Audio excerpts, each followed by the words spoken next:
Discussing, and she is my fellow mate Shreya Vash. We deeply welcomes you all to this broadcast, which is majorly concerned on the topic related to pregnancy and the violence. Today, we will deeply concerned with the topic related to pregnancy women, which involves the issues concerned the female feticide, female sterilization, genocides,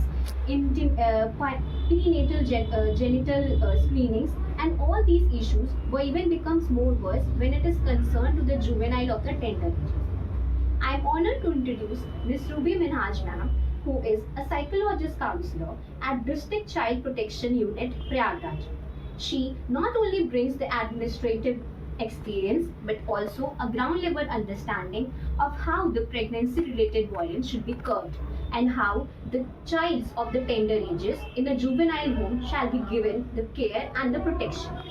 Through this conversation, we aim to highlight that pregnancy related violence is not merely a private or a medical issue, but it is more concerned with the legal and the humanitarian grounds. So we request Ms. Ruby Minhaj ma'am to kindly introduce herself. आप सबको मेरा नमस्कार।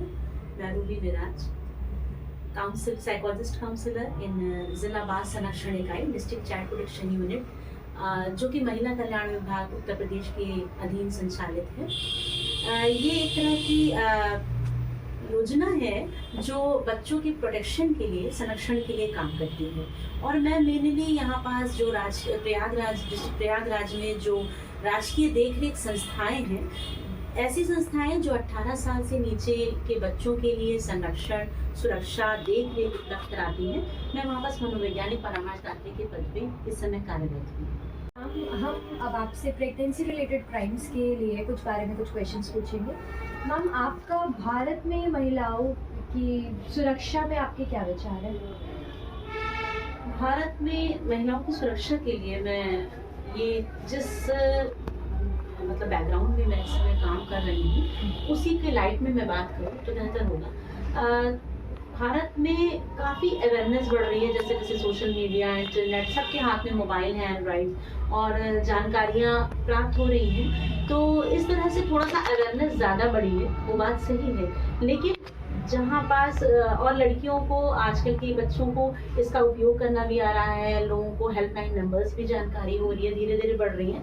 लेकिन ये सुरक्षा के मानक वहाँ तक तय हैं जहाँ तक के हमारी अवेयरनेस तय है। सबसे पहली बात, जिस बैकग्राउंड में मैं काम कर रही हूँ बाल कल्याण समिति के साथ और जुवेनाइल्स होम में, वहाँ पर जब छोटे छोटे बच्चों के साथ रेप विक्टिम्स या छोटे छोटे बच्चे ऐसे आते हैं जिनके साथ सेक्सुअली असॉल्ट हो रहा है, तो वहाँ देखने को ये मिलता है कि ना तो उस बच्चे को उस एंड्रॉइड मोबाइल और की जानकारी है उन हेल्पलाइन नंबर्स की, और ना ही उनके परिजनों को, उनकी माता को।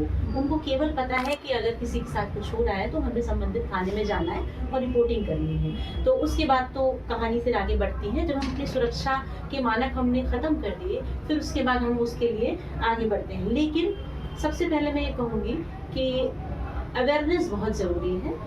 सबको अपने छोटे छोटे बच्चों को भी, या जिस भी क्षेत्र में हम हैं, हमें अवेयर करना चाहिए उन महिलाओं को जो आगे बढ़ के नहीं आ पा रही, ताकि वो अपने बच्चों तक ये बातें पहुंचाएं। तो काफ़ी मानक सुधरे हैं, काफ़ी चीज़ें सुधरी हैं, लेकिन अभी भी प्रयास होने बहुत ज़रूरी है। जैसा कि हम सब जानते हैं कि हम सब जानते हैं कि आप जुवेनाइल होम की साइकोलॉजिस्ट काउंसलर हैं, तो मैम क्या आप हमें बता सकती हैं कि जो जुवेनाइल्स हैं और जो मेजर विमेंस हैं, इन दोनों की क्या सुरक्षा के पैमाने अलग अलग हैं? हाँ, बिल्कुल सही इस प्रश्न किया आपने। यहाँ बस हमारे पास 4 कैटेगरी के होम्स हैं, जिसमें एक कैटेगरी है 0 से लेकर 10 साल के शिशु जो बच्चे रहते हैं, एक कैटेगरी है 10 से लेकर 18 साल की जो बालिकाएं हैं वो, और एक कैटेगरी है महिला शरणालय जिसमें 18 साल से अब जो महिलाएं हैं आयु की, वो रहती हैं। तो इसी में बहुत साफ अंतर, इन 2 लड़कियों वाले होम में साफ अंतर पता चल जाता है। जो 10 से 18 साल की लड़कियां हैं उनमें थोड़ा बहुत से फैक्टर्स काम करते हैं, आपके इमोशनली या जो बायसेक्सुअल है उसके लिए अट्रैक्शन या उन अवेयरनेस का अभाव, ठीक है। अपने अगर आपके साथ कुछ गलत हो रहा है तो उसके लिए कहाँ आवाज़ उठानी है, कहाँ जाना है, उन बच्चियों में ये थोड़ा सा थोड़ा सा ये कमी होती है जानकारी की, तो इसकी संख्या आपको ज़्यादा मिलेगी। और जो 18 साल से ज़्यादा की महिलाएं हैं, उम्र की महिलाएं हैं, उसकी संख्या आपको कम मिलेगी। ये एक सैम्पलिंग है, एक सैम्पलिंग है पूरे समाज का कि ज़्यादा सुरक्षा को लेके मतलब कौन ज़्यादा असुरक्षित है। यानी कि जो 18 साल से नीचे की बच्चियां हैं वो, ये मेरे पास प्रमाण है एक तरह का कि उनकी संख्या ज़्यादा है। ज़्यादा का मतलब अर्थ यही हो गया कि उनकी सुरक्षा के मापदंड जो हैं वो हम शायद अवेयरनेस के अभाव में या और फैक्टर्स के अभाव में पूरे नहीं कर पा रहे हैं, इसलिए आज इसकी संख्या ज़्यादा है हमारे पास। और महिलाएं की संख्या कम है, वो थोड़ा सा ज़्यादा जागरूक होती हैं और अपने लिए समझ सकती हैं अच्छा और बुरा क्या है। हम क्या आप हमें ये बता सकते हैं कि आपके जुवेनाइल होम में प्रेगनेंसी रिलेटेड केसेस कितने होते हैं? हाँ, जुवेनाइल होम में जो बालिकाएं आती हैं उसमें लगभग 10% लड़कियां प्रेग्नेंट दशा में आती हैं, और उसके बाद और मान लीजिए 10% हमारी लड़कियां ऐसी हैं जो अपने साथ जो खुद माइनर है और अपनी गोद में बच्चा लेकर आ रही हैं। तो आप मान लीजिए कि 20% 20 और 80 का रेशियो रहता है कि जो प्रेग्नेंट और छोटे बच्चे लेकर अपने साथ आ रही हैं। तो यही रेशियो लगभग ओवरऑल चलता रहता है हमारा